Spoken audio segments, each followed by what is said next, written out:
So what we found is that this virus very easily spreads among mink. We've seen it introduced, so people with infection on several occasions have infected the animals. How exactly, we don't know. And then we've seen the virus spread from one mink to the next, and also from one farm to the next. And that is something we are studying in our country. How exactly does that work? Because we don't fully understand it. We know from the genomic tracking of the virus that the farm viruses are linked, but we don't really understand how it got from one farm to the other. Is that through people that maybe have not recognized that they had infection? Is it maybe through some type of wild animal?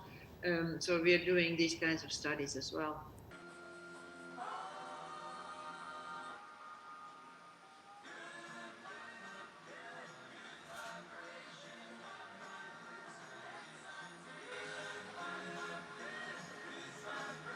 I think mink is a species to consider, particularly because these animals are kept in large numbers for their fur. And of course, if you have large numbers of animals together, if there is a virus, it has plenty of opportunity to spread.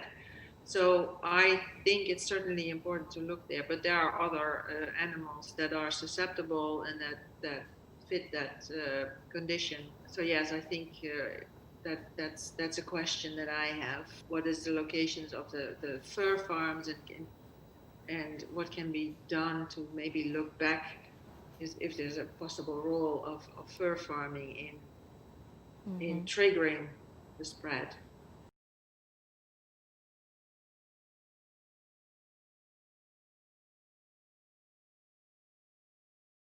I think that's unfortunate, because I think this is a global responsibility. We know, and WHO has warned about the risk of emerging diseases, and I don't think any country is immune to that. So I don't think this is about blaming, it's really about understanding and learning about that for the future of our global preparedness. So yeah, I don't think we should be pointing fingers here.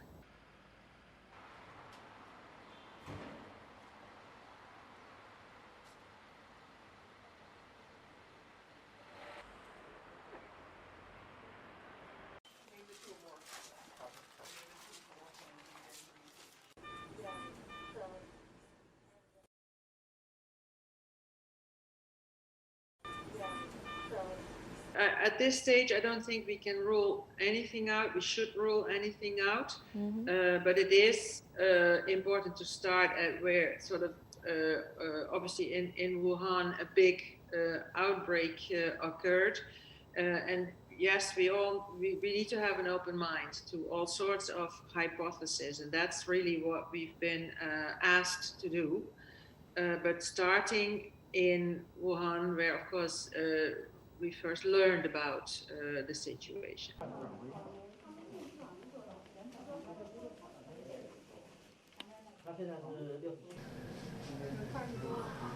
That's very well possible. So it's possible an initial spillover happened close to where we saw the first cluster. It's also possible that was a super spreading event. We've seen that those are important part of how this virus spreads, and that the initial events happened elsewhere. So yes, that's all possible.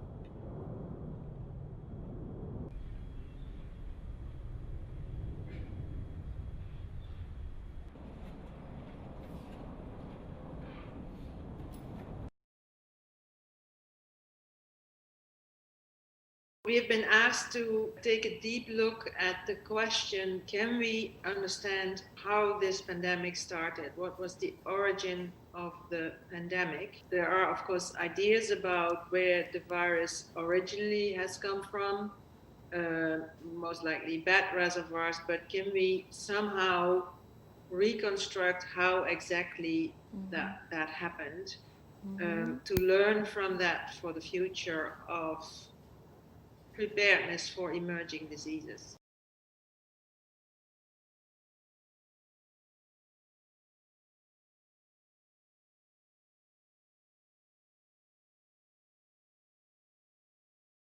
I think it would be the start of a probably longer term project, because it takes a stepwise process, starting at the first incident that we learned about.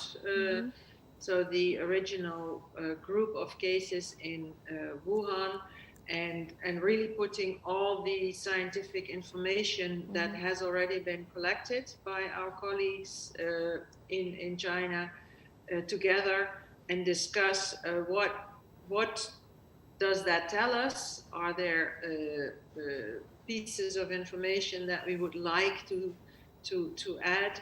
How could that be done? So it really starts with a mapping exercise of all the work that has been done. That's important because that may already help us direct in certain direction for the follow-up questions. And what we've been asked to do is really, in discussion with our colleagues in China, to work through that as a true scientific tracking expedition.